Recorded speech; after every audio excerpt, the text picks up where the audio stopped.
السلام عليكم ورحمة الله وبركاته. ازيكم عاملين ايه؟ يا رب دايما تكونوا بخير. النهارده جاي بقى اكلمك على الاسعار بتاعة الاجهزة، والاسعار بدأت تزيد يعني. اعلان كارفور وبعد كده الاسعار هتبدأ تزيد تاني.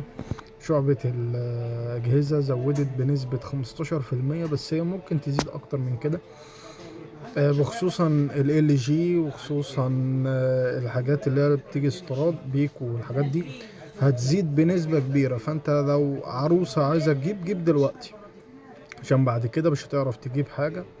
يعني الحاجة هتزيد جامد فترة معينة كده، لغاية بس اما الوضع يستقر. طبعا احنا عارفين ليه.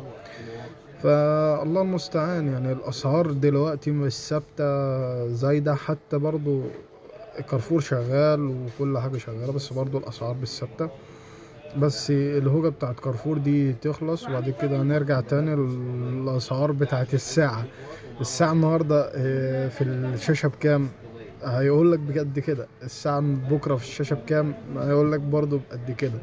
مفيش حد هيبقى ثابت على الأسعار. فأنت دور على الأرخص وهات منه. أنت بس هنا مثال بسيط.